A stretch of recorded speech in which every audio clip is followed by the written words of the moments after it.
Good morning everyone. Welcome to A to Z Physical Education, Srikakulam, Narsanapeta town. This is Ramu, qualified net and SET. అయితే DSC 2024లో మనకి syllabus అనేది already కొత్తది ఇవ్వడం జరిగింది. చాలామంది పాత వీడియోలో చేస్తున్నారు. మరి మా దగ్గర ఉన్నటువంటి కొత్త కంటెంట్ ఈ DSC school assistant physical education అలాగే పీఈటీ సోదరులకి స్కోర్ చేయడానికి ఉపయోగపడుతుందనే మేము కొత్త కాన్సెప్ట్ని చేయడం జరుగుతుంది. అలాగే చాలామంది మీరు చూస్తూనే ఉన్నారు, వీడియోస్ పాతవే చేస్తున్నారు. ఎంతకని చూస్తుంటారు, మీకు కూడా కొద్దిగా ఉత్సాహంగా ఉంటుంది, సబ్జెక్ట్ గ్యాదర్ చేయనట్టు ఉంటుందనే ఉద్దేశంతో మరి మా ఇన్స్టిట్యూషన్ నుండి మీకు హీట్ ఎగ్జాషన్ అనేది మేము చెప్పడం జరుగుతుంది. అయితే చూడండి, ఇక్కడ హీట్ ఎగ్జాషన్ అంటే ఏంటి? ఉష్ణ శ్వాసనం. శ్వాసనం మీన్స్ అబ్జార్బ్, అంటే మనం వ్యాయామాలు చేస్తున్నప్పుడు లేదా ఇతర రకాల పనులు బాహ్య వాతావరణం అనగా పరిసరాలలో కానీ వాతావరణంలో కానీ చేస్తున్నప్పుడు మన శరీరంలో టెంపరేచర్ అనేది ఉష్ణోగ్రత అనేది ఉంటుంది. ఆ ఉష్ణోగ్రత అనేది మనం చేసే వివిధ రకాల కార్యక్రమాలు, that mean activities, daily works లేకపోతే ఫిజికల్ యాక్టివిటీస్ ఏమి చేసినా సరే మన యొక్క బాడీ టెంపరేచర్ అనేది రైజ్ అవ్వడం జరుగుతుంది. కొన్ని రకాల ప్రత్యేకమైనటువంటి వాతావరణ పరిస్థితుల కారణంగా మన శరీరంలో ఉష్ణోగ్రత అనేది హెచ్చు తగ్గులు జరుగుతూ ఉంటుంది. అలాగే తగ్గడమైనా జరుగుతుంది, పెరగడమైనా జరుగుతుంది. ఈ విధంగా హెచ్చు తగ్గులు రావడం వల్ల మన యొక్క శారీరక సమతాస్థితి, ఫిజికల్ హోమియోస్టాటిసిస్ అనేది కోల్పోతాం. అలాగే మెంటల్గా స్ట్రగుల్ అవుతాం. ఇన్ ది సేమ్ వే ఎప్పుడైతే ఈ రెండింటి పరంగా మనం స్ట్రగుల్ అవుతామో ఆటోమేటిక్గా సోషల్గా కూడా స్ట్రగుల్ అయ్యి ఇబ్బంది పడుతూ ఉంటాం. మరి హీట్ ఎగ్జాషన్ అంటే ఏంటి? హీట్ ఎగ్జాషన్ వల్ల వచ్చేటటువంటి నష్టాలేంటి? దాటిని ఏ విధంగా నివారించాలి? ఫిజికల్ ఎక్సర్సైజెస్ చేస్తున్నప్పుడు, డ్యూరింగ్ ద ఫిజికల్ యాక్టివిటీస్ చేస్తున్నప్పుడు ఎటువంటి హీట్ ఏ స్థాయిలో అబ్జర్వ్ అవుతుంది, హీట్ ఏ స్థాయిలో రిలీజ్ అవుతుంది, దాన్ని ఎలా కంట్రోల్ చేయాలనేది మనం ఈ హీట్ ఎగ్జాషన్ అనే కాన్సెప్ట్లో స్పష్టంగా తెలుసుకుందాం. అయితే చూడండి, హీట్ ఎగ్జాషన్. మరి హీట్ ఎగ్జాషన్ అంటే ఏంటి? శరీరము అధిక ఉష్ణోగ్రత కలిగి ఉంటుంది. చెప్పాము ఆల్రెడీ. ఏంటది? డ్యూరింగ్ ద ఫిజికల్ యాక్టివిటీస్ లేకపోతే డైలీ యాక్టివిటీస్ చేస్తున్నప్పుడు శరీరంలో టెంపరేచర్ అనేది రేజ్ అవ్వడం, తగ్గడం జరుగుతుంది. అలాంటప్పుడు శరీరం ఏం చేస్తుంది? తన సమతా స్థితిని కోల్పోవడం జరుగుతుంది. అంటే ఇప్పుడు మరీ హెవీగా ఉండవలసిన దానికంటే ఎక్కువ ఉండడం వల్ల, ఉండాల్సిన దానికంటే తక్కువ ఉండడం వల్ల ఏమవుతుందంటే శరీరం తన సమతా స్థితిని కోల్పోతుంది. అంటే బ్యాలెన్స్డ్గా ఉండేటప్పుడు శరీరం ఏముంటుంది? సమతా స్థితితో మనం చేసేటటువంటి యాక్టివిటీస్ని కంటిన్యూగా నిర్వహించవచ్చు. అయితే ఉష్ణాన్ని వివిధ రూపాలలో కోల్పోతుంటాం. అంటే శరీరంలో ఉన్నటువంటి ఉష్ణం, ఫర్ ఎగ్జాంపుల్ చెమట రూపంలో కానీ లేకపోతే శ్వాస రూపంలో కానీ ఇలా భిన్న రూపాలలో కోల్పోతుంటాం. ఆ కోల్పోయినటువంటి ఉష్ణాన్ని మనం ఏ విధంగా నియంత్రించవచ్చు, లేకపోతే తక్కువ మొత్తాల్లో ఉన్నటువంటి ఉష్ణాన్ని ఏ స్థాయిలో పెంచుకోవచ్చు, ఎటువంటి మార్గాలను మనం అన్వేషించాలి, ఎటువంటి మార్గాలని అవలంబించాలనేది ఈ కాన్సెప్ట్లో మనం స్పష్టంగా తెలుసుకుందాం. అయితే చూడండి, ఇక్కడ వేడి లేదా అధిక ఉష్ణోగ్రతలో ఉండే వ్యాయామాలు వాతావరణంలో కానీ అలాగే వ్యాయామాలు కానీ చేస్తునేటప్పుడు శరీరంలో ఏటిపోతుందట? సాధారణంగా ఉష్ణోగ్రత అనేది రేజ్ అవుతూ ఉంటుంది. అలాంటప్పుడు చెమట రూపంలో ఉష్ణోగ్రత అనేది బయటకు పోతుంది. ఒక చెమట ద్వారా పోతుందా అంటే దీనికి సంబంధించి 4 రకాల రూపాల్లో శరీరంలో ఉండేటటువంటి ఉష్ణోగ్రత అనేది బయటకు పోవడం అనేది జరుగుతూ ఉందన్నమాట. అయితే అధిక ఉష్ణోగ్రత ఎదురయ్యేటప్పుడు మన శరీరం ఆ అధిక ఉష్ణోగ్రతని నియంత్రించడానికి లేదా నిరోధించడానికి చాలా రకాల ప్రతిఘటనలు అనేది చేస్తూ ఉంటుంది. అర్థమైందే? ఆ ఫలితంగా ఎప్పుడైతే ఆ ప్రతిఘటనలు కూడా ఆ ఉష్ణోగ్రత అనేది కంట్రోల్లోకి రాకపోతే శరీరంలో ఏం ఏర్పడుతుందంటే హీట్ ఎగ్జాషన్ అనేది ఏర్పడుతుంది అనమాట. ఈ హీట్ ఎగ్జాషన్ ఉష్ణ శ్వాసనం అనేది ఏర్పడుతుంది. అయితే వ్యాయామాలు చూడండి, చేస్తున్నప్పుడు శరీర ఉష్ణోగ్రత బాహ్య వాతావరణం యొక్క ఉష్ణోగ్రత కంటే ఎక్కువగా ఉండేటప్పుడు మనం వ్యాయామాలు చేస్తున్నాడు, బాడీ టెంపరేచర్ పెరుగుతూ ఉంది. దేనికంటే పెరగాలట? మనం ఏ ఎక్సర్సైజ్ చేసినప్పుడు ఇండోర్లో అయినా చేస్తాం, అవుట్డోర్లో అయినా చేస్తాం. ఇండోర్ని రూమ్ టెంపరేచర్గా పరిగణించవచ్చు, అవుట్డోర్ని బాహ్య వాతావరణంగా మనం పరిగణించవచ్చు. ఎక్కువ శాతం ఎక్సర్సైజులు లేదా వ్యాయామాలు లేదా గేమ్స్ అండ్ స్పోర్ట్స్ బాహ్య వాతావరణంలో నిర్వహిస్తూ ఉంటాం. అయితే ఆ బాహ్య వాతావరణంలో నిర్వహించేటటువంటి ఫిజికల్ యాక్టివిటీస్ వల్ల శరీరం యొక్క ఉష్ణోగ్రత అనేది ఏం జరుగుతుందంటే రైజ్ అవుతుంది. ఆ రైజ్ అయినటువంటి ఉష్ణోగ్రత బాహ్య వాతావరణంలో ఉండే టెంపరేచర్ లేదా ఉష్ణోగ్రత కంటే ఎక్కువ ఉండేటప్పుడు చూడండి, ఎక్కువ ఉండేటప్పుడు చర్మం ఏం చేస్తుందంటే 4 విధాలుగా ఉష్ణాన్ని కోల్పోతుంది. 4 టైప్స్, 4 రకాలుగా లేదా 4 విధాలుగా ఉష్ణాన్ని కోల్పోతుంది. అయితే ఒక్క చర్మంలోనే ఉష్ణోగ్రత కోల్పోతుందంటే చర్మం అనేది కోల్పోవడం అనేది ఉష్ణోగ్రత కోల్పోవడం అనేది ఎక్కువగా చేస్తుంది. అలాగే ఉష్ణోగ్రతని రెగ్యులేటింగ్ చేసేటటువంటి అవయవాలు శరీరంలో 2 ఉన్నాయి. ఒకటి చెవి, 2 చర్మం. మీరు గుర్తుంచుకోండి. బిట్ ఇచ్చేటప్పుడు ఆన్సర్ చర్మము అవుతుంది, నెక్స్ట్ చెవి అవుతుంది. మరి చెవి ఎందుకు సార్ అవుతుందంటే మీరు ఒకసారి గమనించండి. శీతాకాలం వచ్చింది అనుకోండి, బాడీలో టెంపరేచరు బాహ్య వాతావరణం కంటే తక్కువగా ఉన్నప్పుడు శరీరంలో వివిధ రకాల అవయవ వ్యవస్థకు ప్రమాదకరంగా మారే అవకాశాలు ఎక్కువగా ఉంటాయి. అలాంటప్పుడు మనం ఏం చేస్తుంటాం, నిత్యం చర్మాన్ని కప్పుకోవడానికి ఊలుతో ఉన్న దుస్తులు కానీ, వేడి అంటే మంటల దగ్గర కాచుకోవడం కానీ, లేకపోతే చెవులను ఏం చేస్తుంటాం, ప్యాడ్స్ వేసి కప్పుతుంటాం. అంటే ఏంటి, బాడీలో ఉన్నటువంటి హీట్ అనేది బయటకు ఏమవ్వకూడదు, ఎగ్జాషన్ అవ్వకూడదు, బయటికి వెళ్ళిపోకుండా దాన్ని ఏం చేస్తున్నాం, కంట్రోల్ చేస్తున్నాం. అయితే ఇటువంటి విధానాలు హీట్ ఎగ్జాషన్ని చేయడానికి మనకి 4 రకాల పద్ధతులు అనేవి ఉన్నాయి. అవి ఏంటంటే చూడండి, 1 radiation, 2 conduction, 3 convection, next one వచ్చి లాస్ట్ వన్ ఈజ్ ఎవాపరేషన్. ఈ 4 రకాల ఫ్యాక్టర్స్ ద్వారా ఉష్ణం అనేది ఎగ్జాషన్ జరుగుతుంది, శ్వాసనం అనేది జరుగుతుంది. మరి మనం ఇదివరకే చదివాం ప్రీవియస్ క్లాసుల్లో, మీరు ఒకసారి గమనించండి. ఈ ఉష్ణ శ్వాసనానికి ఉన్నటువంటి ఈ 4 విధాలు ఒక్కొక్క దాని గురించి క్లుప్తంగా చెప్పుకుందాం. మరి రేడియేషన్ రెగ్యులర్గా వింటున్నటువంటి వర్డ్, దీన్ని ఉష్ణ వికిరణం అని తెలుగులో సంబోధిస్తాం. నెక్స్ట్ వచ్చేటప్పటికి కండక్షన్, కండక్షన్ మీన్స్ ఉష్ణ వాహనం. అలాగే కన్వెక్షన్ మీన్స్ ఉష్ణ సంవహనం తెలుగులో అంటాం. మీరు చాలామంది తెలుగు మీడియం స్టూడెంట్స్ ఉంటే మీకు ఇది ఉపయోగకరంగా ఉంటుంది. ఎందుకంటే నేను తెలుగులో కూడా మీకు ఎందుకు ఇస్తున్నానంటే మీకు అవగాహన కోసం, అర్థం చేసుకోవడం కోసం. చాలా ఇన్స్టిట్యూషన్లో మ్యాక్సిమం ఎవ్వరు మరి దీన్ని కన్సిడర్ చేసుకోండి, మీకు చాలా ఉపయోగకరం ఉంటుంది. ఇది సేమ్ వే ఇంగ్లీష్లో ఎందుకు ఇస్తున్నామంటే గ్రూప్ 1 and 2 ఎగ్జామ్స్లో కూడా అనువాద లోపాలు ఉంటున్నాయి. దానివల్ల కోర్టు కేసుల్లో కూడా సమస్యలు ఎదురవుతున్నాయి, న్యాయపరమైనటువంటి చిక్కులు. అయితే మనం ఆ తర్వాత ఏం జరుగుతుంది అనేది మనకు అనవసరం. మనం బిట్టును కోల్పోకుండా ఈ 2 వర్డ్స్ని అబ్జర్వ్ చేయాల్సిన అవసరం ఎంతైనా ఉంది, దాని మీద కాన్సన్ట్రేట్ చేయాలి మీరు. నెక్స్ట్ వన్ వచ్చేట్టు ఎవాపరేషన్. ఎవాపరేషన్ మీన్స్ బాష్పీభవనం లేదా నీరు ఆవిరి రూపంలో మారడం. ఈ 4 విషయాల ద్వారా, 4 అంశాల ద్వారా ఉష్ణం అనేది ఏమవుతుందంటే కోల్పోతుంది. దాన్నే ఎగ్జాషన్ అని అంటాం. అర్థమైందా? రేడియేషన్, రేడియేషన్ అంటే తెలుగులో ఏమంటామంటే ఉష్ణ వికిరణం. ఏమంటాం? ఉష్ణ వికిరణం. మనకి ఈ ప్రపంచంలో అత్యధిక రేడియేషన్ కలిగినటువంటి ఏదైనా కారకం ఉంది అంటే అది సూర్యుడు. సూర్యుడి నుండి ఉష్ణం అనేది చాలా అధిక మొత్తాలలో అంతరిక్షం నుండి భూమి వైపుకు వికిరణ రూపంలో భూమిపైనే చేరుతుందన్నమాట. అయితే చూడండి, ఇక్కడ దీని డెఫినేషన్ ఏమంటే 2 వస్తువులు లేదా ప్రదేశాలు, అవి ఏమవ్వాలా, ఏదైనా ఒక వస్తువు, ఇక్కడ ఒకటి ఎక్స్ అనే వస్తువు కానీ వై అనే వస్తువు కానీ, ఈ 2 వస్తువులు కానీ లేకపోతే 2 ప్రదేశాలు అంటే హ్యూమన్ బాడీ అలాగే పరిసరాలు ఎన్విరాన్మెంట్, ఈ రెండింటి మధ్య ఉష్ణం అనేది ఏమవ్వాలా, ట్రాన్స్పోర్ట్ అవ్వాలి, ఒకదాని నుండి మరో దానికి బదిలీ అవ్వాలి.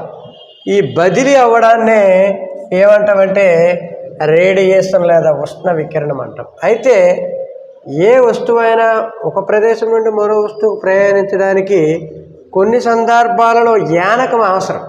ఏంటి అవసరం? యానకం. ఇది సపోర్టింగ్ థింగ్స్గా ఉపయోగపడుతుంది.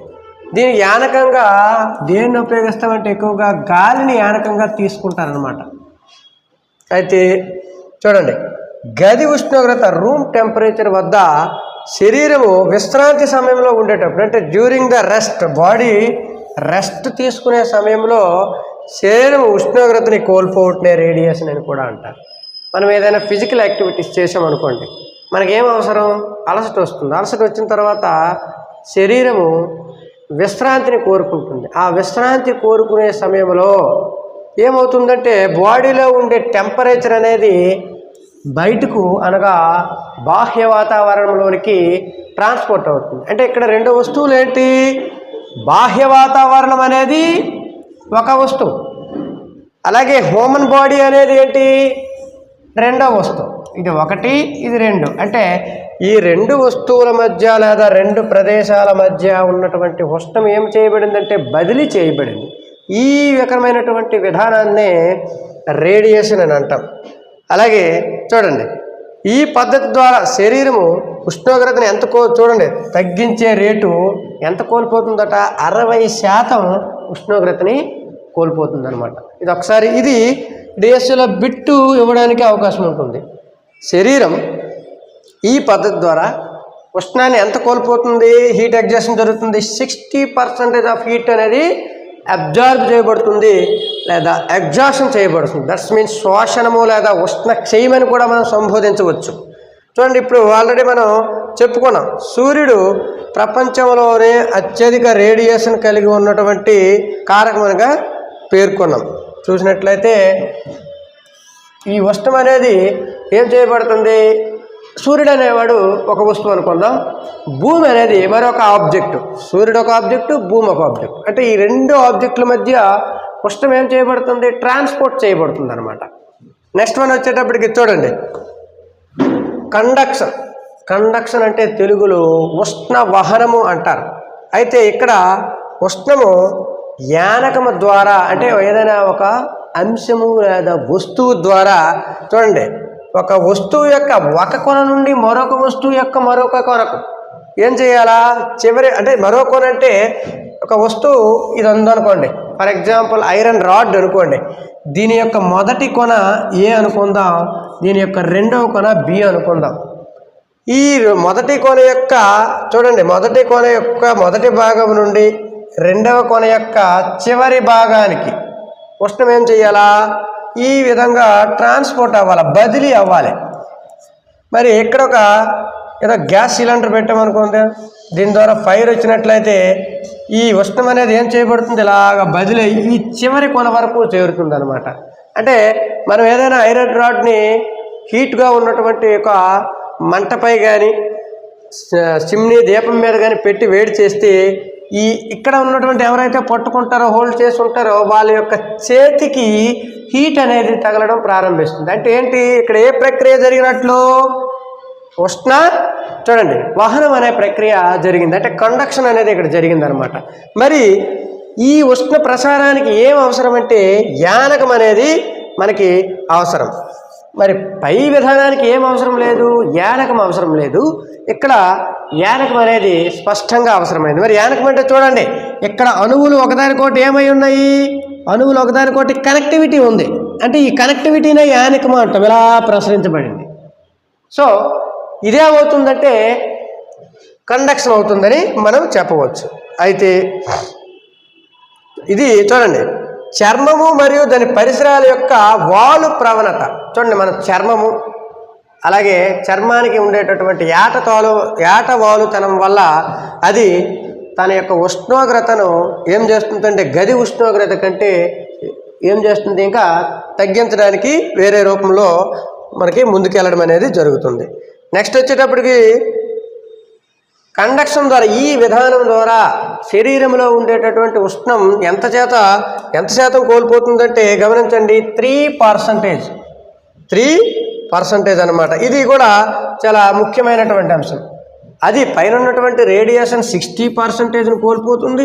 ఇది 3% ఆఫ్ హీట్ని ఎగ్జాషన్ చేయబడుతుంది. అంటే బిట్ ఎలా రావచ్చు? ఈ 4 రకాల విధానాలు ఇచ్చి ఏ పద్ధతి ద్వారా శరీరంలో హీట్ అనేది క్షయం లేదా శోషించడం జరుగుతుందని అంటే మనం మిగతా రెండు విషయాలు కూడా చూసుకున్నట్లయితే వాటి పర్సంటేజ్ ఎంత, వీటి పర్సంటేజ్ ఎంత అనేది కన్సిడర్ చేయాలి. Highest rate of heat exhaustion ఏ విధంగా శరీరం నుండి జరుగుతుంది, lowest rate of heat exhaustion ఏ విధమైనటువంటి విధానం ద్వారా జరుగుతుంది అనేది బిట్టు రావడానికి అవకాశాలు ఉన్నాయి అన్నమాట. నెక్స్ట్ వచ్చేటప్పటికి చూడండి, ఉష్ణ సంవహనం, దాన్ని కన్వెక్షన్ అంటాం. కన్వెక్షన్ దట్స్ మీన్ ఉష్ణ సంవహనం. చూడండి, ఉష్ణ ప్రసరణ అంటే ప్రయాణించడం ఒక ప్రదేశం నుండి మరో ప్రదేశానికి. అది ఎలాట, గాలి లేదా నీరు. చూడండి, గాలి లేదా నీటి ద్వారా, అంటే గాలి లేదా నీటిలోకి ఏం చేయాలా, బదిలీ అవ్వాలి, ట్రాన్స్పోర్ట్ అవ్వాలి. ఇటువంటి దాన్ని కన్వెక్షన్ అంటాం అనమాట. అయితే మీరు ఒకసారి గమనించండి, చాలామంది అధిక ఉష్ణోగ్రత ఉష్ణమండల ప్రాంతాలలో పెద్ద పెద్ద టోర్నమెంట్స్ అంటే టెన్నిస్, క్రికెట్స్ ఇటువంటి గేమ్స్ ఆడేటప్పుడు బాడీ టెంపరేచర్ అనేది సడన్గా ఎక్కువగా రైజ్ అవుతుంటుంది. అలాంటప్పుడు ఎప్పుడైతే బాడీ టెంపరేచర్ హై లెవెల్కి వెళ్తుందో అప్పుడు ఆ క్రీడాకారుడు తన యొక్క శారీరక సమతాస్థితిని అంటే హోమియోస్టాటసిస్ని కోల్పోతాడు అనమాట. కోల్పోయినప్పుడు ఆటోమేటిక్గా పెర్ఫార్మెన్స్ అనేది డిక్రీజ్ అవ్వడం కానీ, లేకపోతే heat stroke that's mean heat stroke లేదా సన్ స్ట్రోక్ అంటారు, అంటే వడదెబ్బ తగలడానికి అవకాశాలు ఉంటాయి. అలాంటప్పుడు ఏమవుతుందంటే బాడీలో ఉండే వాటర్ అనేది చెమట రూపంలో బయటకు వచ్చి డీహైడ్రేట్ అయిపోయి అపస్మారక స్థితిలోకి వెళ్ళిపోతాడు. అందుకే ఇలాంటి టోర్నమెంట్లో మధ్యలో మీరు చూస్తుంటారు, ఒక తవ్వల్ లాంటిది పైన పెట్టడం జరుగుతుంది.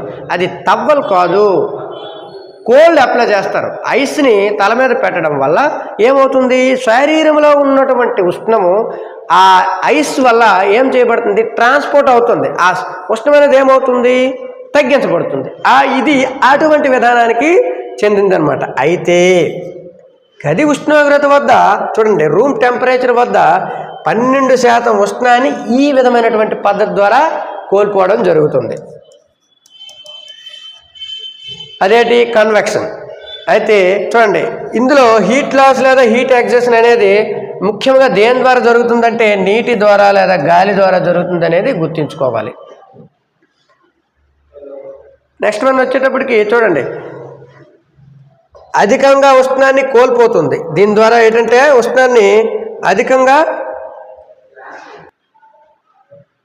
ఇప్పుడు ఉష్ణక్షయము ఎలా చూడండి, ఈ హీట్ ఎగ్జాషన్ అనేది ఇక్కడ 2 రకాల కారకాలు ఉన్నాయి చెప్పాము. ఏంటి, గాలి అలాగే నీరు. అయితే గాలి ద్వారా ఎక్కువ పోతుందా ఉష్ణం, నీటి ద్వారా ఎక్కువ పోతుందని మనం జనరల్గా ఆలోచించినట్లయితే నీటిలో స్నానం చేసినా ఏమవుతుంది, బాడీలో ఉండే టెంపరేచర్ సడన్గా డిక్రీజ్ అవ్వడం అనేది జరుగుతుంది. అయితే నీటి ద్వారా అయితే గాలి కంటే ఎంత శాతాన్ని కోల్పోతుందంటే 25% లేదా 25 రెట్లు అధికంగా ఉష్ణాన్ని కోల్పోవడం అనేది జరుగుతుంది. ఇది కూడా చాలా ముఖ్యమైనటువంటి అంశం. అందుకే అక్కడ ఏం చెప్పారంటే ఈ ప్లేయర్స్ ఉష్ణమండలంలో ఆడే ప్లేయర్స్ ఏం చేస్తారంటే ఐస్ ప్యాక్ అప్లై చేస్తారు తల మీద. అందుకే ఆ అధిక మొత్తాల్లో ఉన్నటువంటి ఈ హీట్ని ఈ రూపంలో అప్లై చేయడం వల్ల అనేది బాడీ నుండి బయటకు తగ్గించడం జరుగుతుంది అన్నమాట.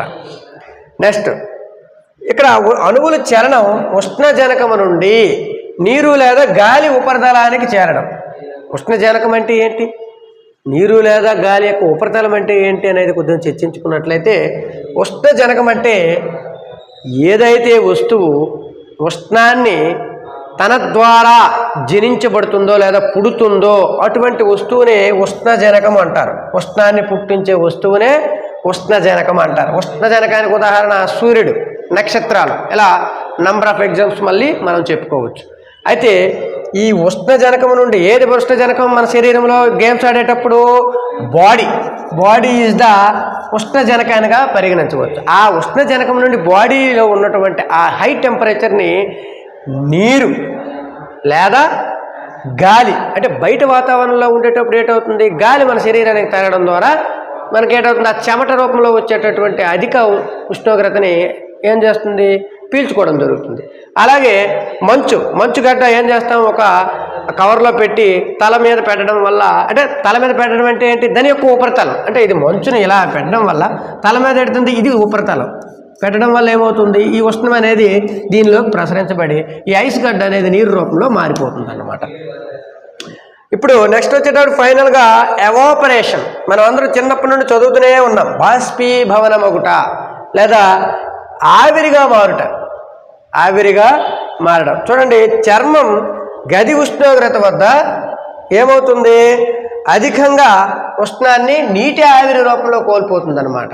అయితే చర్మం గురించి ఎందుకు చెప్తున్నామంటే, మనం గేమ్స్ ఆడేటప్పుడు చెవి కంటే చర్మం ద్వారా శరీరంలో ఉన్నటువంటి వాటర్ అనేది చెమట రూపంలో అధికంగా బయటకు వెళ్తుంది. ఆ చెమట రూపంలో వెళ్ళేటటువంటి ఆ నీటి ద్వారా ఉష్ణం అనేది బయటకు శోషించబడుతుంది.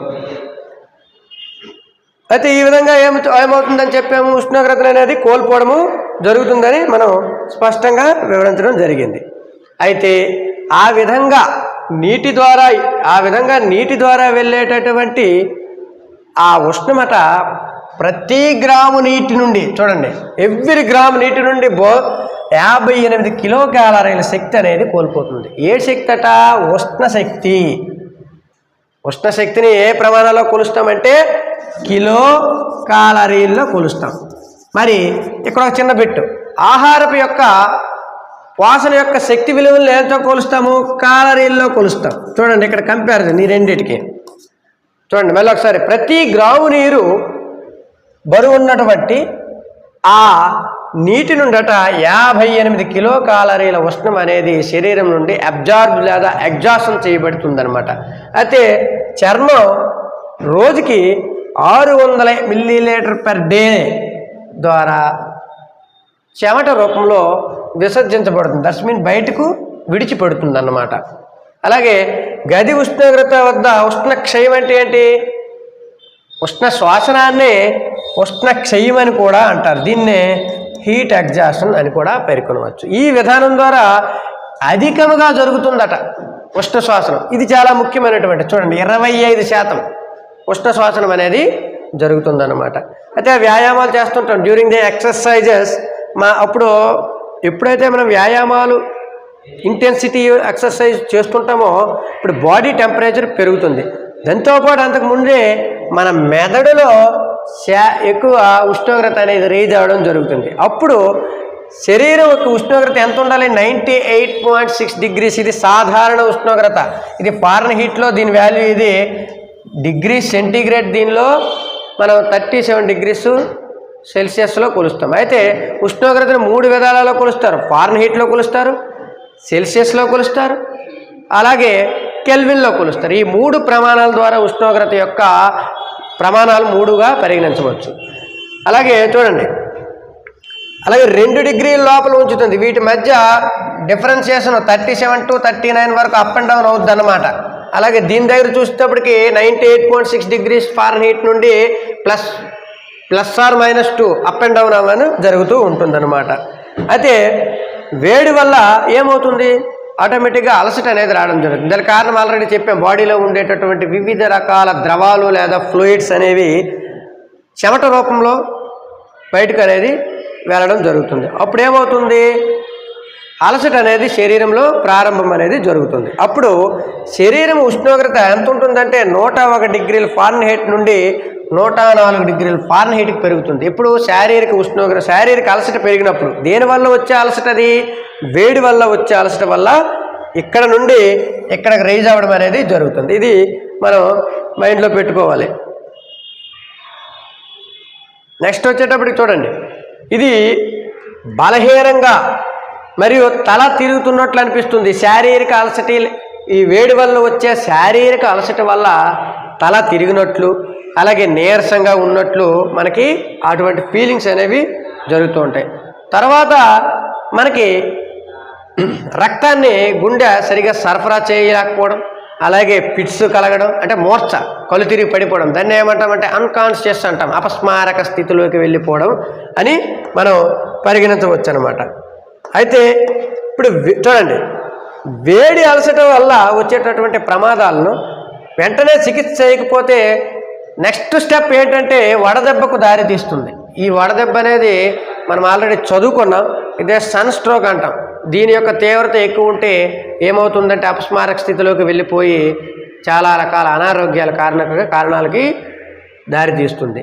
మరీ తీవ్రత ఎక్కువ ఉండి సరైన సమయంలో హాస్పిటల్కి చేర్పించకపోతే మరణం కూడా సంభవించవచ్చు. సో ఇటువంటి అలసట కలిగినప్పుడు ఇటువంటి పరిణామాలు ఏర్పడతాయి కాబట్టి వెంటనే చికిత్స అనేది ప్రారంభించాలన్నమాట. అప్పుడు ఏమవుతుంది, వడదెబ్బ తగిలిన వెంటనే బాడీ యొక్క టెంపరేచర్ ఆటోమేటిక్గా పెరుగుతుందన్నమాట. అయితే చూడండి, మనం వ్యాయామాలు చేస్తున్నప్పుడు బాడీలో టెంపరేచర్ ఏమవుతుందని చెప్పుకున్నాం, పెరుగుతుంది.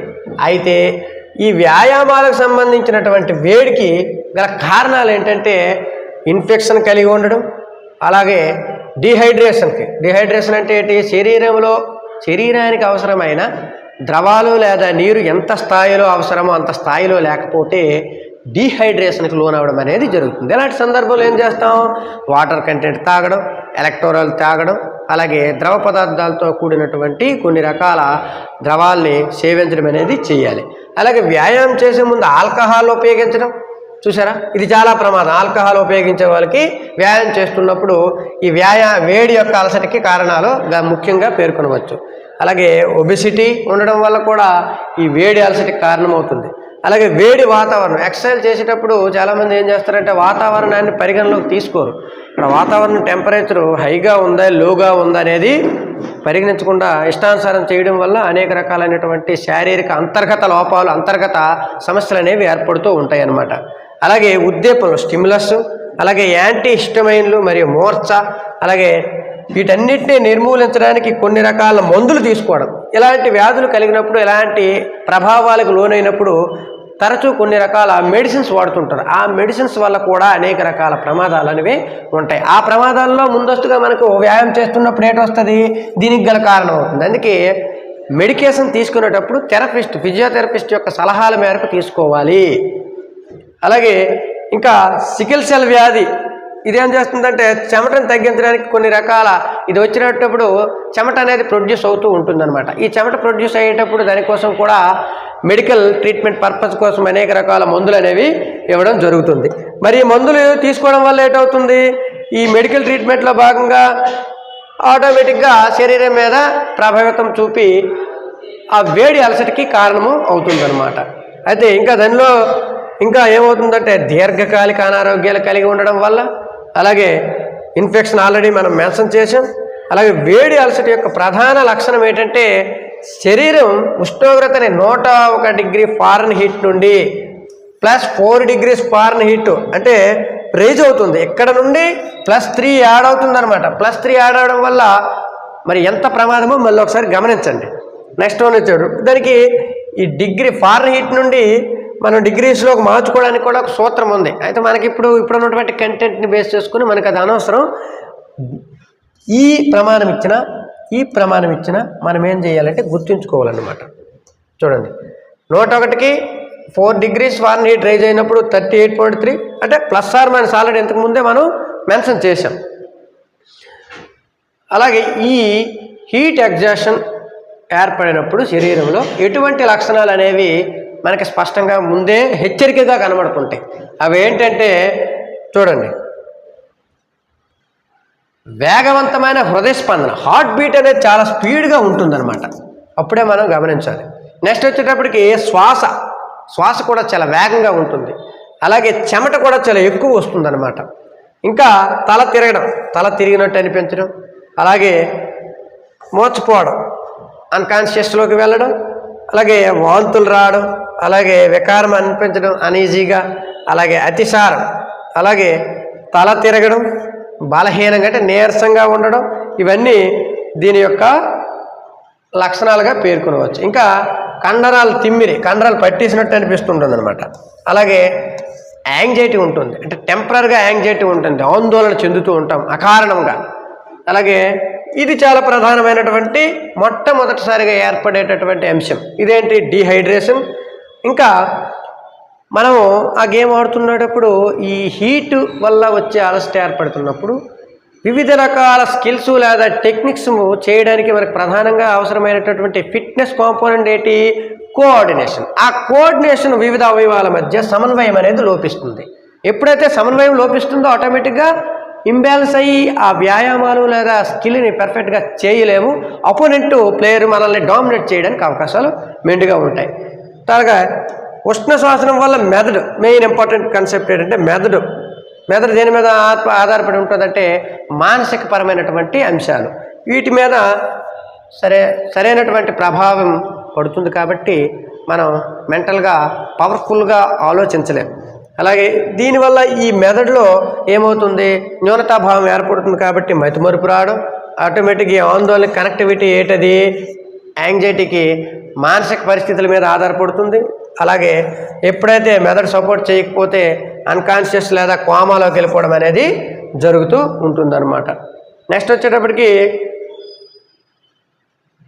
చాలామంది ఈ చికిత్స పొందిన 1 గంట లేదా 2 గంటల్లో కోలుకోవాలి. ఎప్పుడైతే హీట్ ఎగ్జాషన్ జరిగింది అనుకోండి, హీట్ ఎగ్జాషన్ జరిగిన తర్వాత నెక్స్ట్ కాన్సెప్ట్ ఏంటంటే ఆ హీట్ స్ట్రోక్కి ప్రభావితం అవుతారు. ఆ హీట్ స్ట్రోక్ ఎప్పుడైతే ప్రభావితం అవుతారో వెంటనే మెడికల్ ట్రీట్మెంట్కి ప్రిఫర్ చేయాలి. అది కూడా 1 గంట లేదా 2 గంటలలోపు చేసి కోలుకోవాలి. లేని పక్షంలో అత్యవసర చికిత్స కోసం పంపించాలి ఐసీయూకి. నెక్స్ట్ వేడిని ప్రతిఘటించడానికి శరీరం నిరంతరం ఏం చేస్తుంది, తన ప్రయత్నం తను చేస్తుంది. శరీరంలో ఉండే వివిధ రకాల అవయవాల వ్యవస్థల సమూహం. కానీ శరీరం ఒక లిమిట్స్ ఉష్ణోగ్రతని క్రాస్ చేసి పెరిగినప్పుడు తను ఏం చేయగలదంటే వ్యవస్థలు ఆటోమేటిక్గా అన్కంట్రోల్గా వెళ్ళిపోతాయి అనమాట. అన్కంట్రోల్లోకి వెళ్ళిపోయేటప్పుడు ఏ పరిస్థితి ఏర్పడుతుందంటే హీట్ ఎగ్జాషన్ అనేది ఏర్పడుతుంది. ఎప్పుడైతే శరీరము తనకున్నటువంటి అన్ని రకాల వ్యవస్థల సమ్మేళనంతో ఉష్ణోగ్రతని ప్రతిఘటించేంత వరకు ప్రతిఘటించగలదు.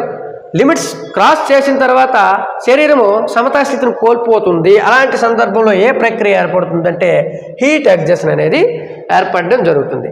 మరి ఈ హీట్ ఎగ్జాషన్ ఏర్పడేటప్పుడు క్రీడాకారులు కానీ, విద్యార్థులు కానీ, లేకపోతే ఇతర వ్యక్తులు కానీ ఎటువంటి చికిత్స మనం అనుసరించాలి అనే దాన్ని చూసుకున్నట్లయితే చికిత్సా విధానం ఎలా చేయాలంటే చూడండి, వెంటనే వేడి ప్రదేశానికి వెళ్ళిపోవాలి. వేడి ప్రదేశం నుండి చల్లని ప్రదేశానికి వెంటనే వెళ్ళిపోవాలి. అంటే చల్లని ప్రదేశాలు అంటే మనకు తెలుసు, ఏసీ గదుల్లోకి లేదా చల్లని గదుల్లో ఉండడం.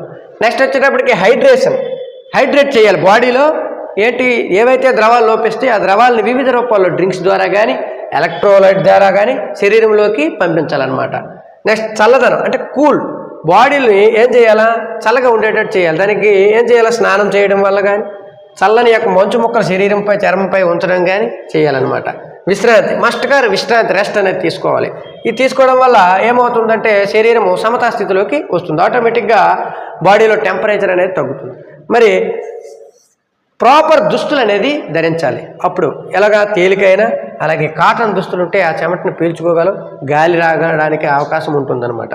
అలాగే కన్సల్టేషన్ అంటే అర్థం ఏంటంటే పరిస్థితి మెరుగుపడకపోతే అప్పుడు ఏం చేయాలి, ఎవరైనా సరే ఫస్ట్ ఎయిడ్లో భాగమైనటువంటి మనం ఇంతకుముందు చెప్పాం, మన చెయ్యి దాటికపోతే ఎవరిని సంప్రదించాలి, డాక్టర్ని సంప్రదించాలి. అయితే చూడండి, హీట్ స్ట్రోక్ సంకేతాలు కనిపిస్తాయి. ఎప్పుడది మనకి పరిస్థితి చేయి దాటుకున్నప్పుడు.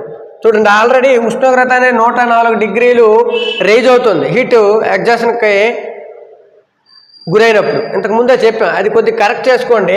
4 డిగ్రీస్ రేజ్ అవ్వడం అది కాదు, అది 104 డిగ్రీల వరకు రేజ్ అవుతుంది అనమాట. లేదా 40 డిగ్రీల సెంటీగ్రేడ్ వరకు శరీరం యొక్క ఉష్ణోగ్రత అనేది రేజ్ అవుతుంది. ఇలాంటి సందర్భంలో ఆల్రెడీ మూర్ఛ వస్తుందని ఇదివరకే మనం పేర్కొన్నాం. అంటే ఇలాంటి సందర్భంలో ఇంకా ఏం చేయకూడదట, ఎవరైతే ఆ రోగి ఉంటాడో లేకపోతే హీట్ ఎగ్జాషన్కి గురవుతాడో ఆ వ్యక్తితోని ఎటువంటి మాట్లాడించడం కానీ డిస్టర్బెన్స్ కానీ చేయకుండా వెంటనే వైద్యుడిని సంప్రదించడం మంచి లక్షణంగా పేర్కొనవచ్చు. మరి నివారణ మార్గాలు, ఈ హీట్ ఎగ్జాషన్ అయినప్పుడు ఎటువంటి నివారణ మార్గాలు ఫాలో అవుతామంటే పానీయాలు తాగాలి. అలాగే చూడండి, వాటి కోసం ఇంకా చెయ్యనివి ఆల్కహాల్ తాగకూడదు, కెఫిన్ తాగకూడదు. ఇవి ఏం చేస్తాయంటే మన శరీరంలో ఉండే నీటిని శోషించుకోబడతాయి వీటి ద్వారా. అలాగే వాతావరణ పరిస్థితులు తెలుసుకోవడం, ఎటువంటి వాతావరణ పరిస్థితుల్లో మనం క్రీడలు ఆడాలి, ఎటువంటి వాతావరణ పరిస్థితుల్లో ఆడకూడదు. ఉదాహరణకు ఎండ ఎక్కువగా ఉన్నటువంటి సమయంలో క్రీడలు కానీ వ్యాయామాలు కానీ చేయరాదు. దానికి ఆల్టర్నేషన్గా ఏం చేయాలి, ఉదయం పూట సాయంత్రం పూట చల్లగా ఉండేటప్పుడు నిర్వహించుకోవడం ఉత్తమం. అయితే చూడండి, చిన్న విరామాలు క్రీడలు ఆడేటప్పుడు ఎండ ఎక్కువగా ఉండేటప్పుడు మధ్యలో రెగ్యులర్ బ్రేక్స్ అనేవి, ఇంటర్వెల్స్ అనేవి చాలా అవసరం. ఈ విధంగా ఉండడం వల్ల ఉష్ణోగ్రత నుండి శరీరాన్ని మనం కాపాడుకోగలం. నెక్స్ట్ అలాగే నియంత్రణ పాటించడం. నియంత్రణ అనేది మనకు స్వీయ నియంత్రణ అవసరం. స్వీయ నియంత్రణ ఉన్నట్లయితే ఎప్పుడు ఏం చేయాలో ఏం చేయకూడదు అనేది మనకు స్పష్టంగా అర్థమవుతుంది. కాబట్టి మనం ఆ విషయంలో జాగ్రత్తగా ఉండడం అనేది జరుగుతుంది. అయితే ఈ విధమైనటువంటి నివారణ చర్యలు మనం పాటించినట్లయితే హీట్ ఎగ్జాస్షన్ నుండి మనతో పాటు మన దగ్గర శిక్షణ పొందినటువంటి క్రీడాకారుల్ని, విద్యార్థులని, అలాగే సమాజంలో ఉన్నటువంటి ఇతర పౌరుల్ని ఈ ఉష్ణ శ్వాసనం కాకుండా రక్షించి ప్రజా జీవనాన్ని రక్షించే విధంగా ఒక వ్యాయామ ఉపాధ్యాయుడిగా సంఘంలో ప్రధాన పాత్ర వహిస్తామని తెలియజేస్తూ జై హింద్.